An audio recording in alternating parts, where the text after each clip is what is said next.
XRP is getting a lot closer to that 30-cent mark, and we got to start asking ourselves, what are the things that could rebound us from 30 cents and propel us on up? Or are there things out there that are going to make us hit 30 and go even lower? In this video, we're going to talk about both the pros and cons right now that XRP has going for it. Let's get rid of emotion and start learning. And I'm a big fan of Ripple Labs and XRP, but we got to get past the emotion and get into the learning. Got the price of XRP up on the screen for the last 6 months. And what I want to show you is this. You've seen multiple times right here, getting close to that 30-cent mark, always rebounding up. But there's some conditions going on in the market that are making 30 cents seem like something that we could either break or rebound from, and that's what we're going to talk about today. Ripple CEO discusses potential outcomes of the SEC lawsuit of XRP. Well, that's obvious, right? I mean, if they lose the lawsuit, price will easily break 30 cents, go way lower. If they win the lawsuit or settle, you could see definite price reaction from that into the positive, right? You could definitely see then 30 cents being something that wouldn't even be likely. Okay, so that's what's happening with the case. What about the Fed? Because macroeconomic conditions are big too. Fed more than 65% likely to cool rate hikes at the next meeting, CME FedWatch tool shows. All right, so we've got good macros, right? So instead of the Fed now doing another 50 basis point hit, maybe if they cool it down to 25 on this next meeting, that would definitely give markets a reason to be green because money wouldn't be as expensive as projected, which means more money could flow into crypto. So we do have some positive and negative stuff with the Fed. Now, because here's what I mean when it comes to negative with the Fed. Economic projections, all right? The Fed is also telling us, though, hey, 2023, 2024, 2025, GDP is going to be slow, right? Growth is going to be very slow.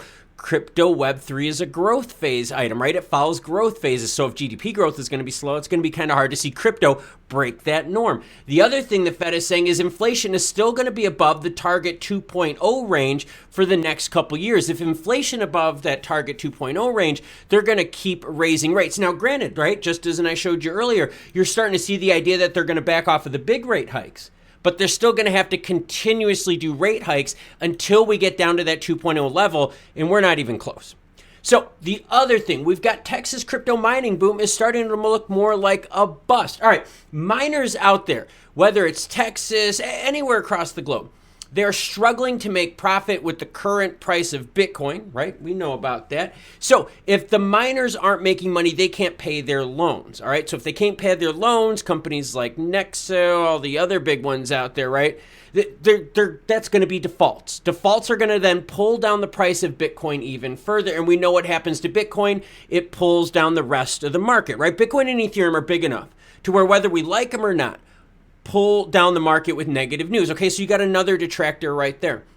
The other thing you got to look at is this, though. This is CPI data on average, okay? We hit our peak in June of 2022 of 9.1. We are now at 7.1. So we've erased almost about a year, right? You can see it up on here on the screen. We've erased about a year's worth of inflation. So that's a good thing, right? I think we've hit the peak. I think that's something to be very positive about. So again, when we talk about that 30-cent range, I think what we have to be positive about is the worst of inflation looks like behind us. Now, we still have a big battle, right? Like I told you, we got to go from the 7.1 to 2.0. That's a big road to climb. The thing is, though, is it does look like the worst is behind us. You know, one of the other things, too, that could help out XRP kind of bounce from that 30-cent mark is how many of the zombie and poo tokens out there that are failing, right? They don't have the liquidity. That means people that want to get into crypto and Web3, you're going to have less choices, less things actually moving on the market. That's going to funnel more money, more popularity to the cryptos that actually have utility. So you can see it's not cut and dry. That hitting 30 cents, right? Whether we break it and go lower or hit that 30 and move on up, there are so many conditions right now going on across the globe that affect it. Binance. I didn't want to bring that up because apparently that's a sore subject with a bunch of viewers. Binance has impact of 30% in regards to the total circulation of XRP right now active in the market. 30%, that's a lot. So if something happens to Binance, that's a lot of potential XRP locked up from users. Now, granted, if that's that much XRP locked up, that would sure lock up the price, wouldn't it? That would lock up a lot of volatility in the near term while liquidity is frozen through Binance. So there is kind of a silver lining to that, but it's still a painful process because if Binance were to go down, we know that would bring down the entirety of crypto quite heavily. Honestly, that road to 30 cents and whether we go up or down from there depends on so many factors, way too many variables right now at play, positive as well as negative.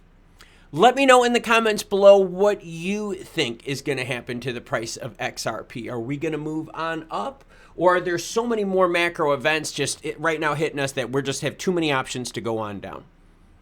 If you haven't hit the subscribe button, please do, because as more XRP Ripple Labs news breaks, I'll be sure to share it with you.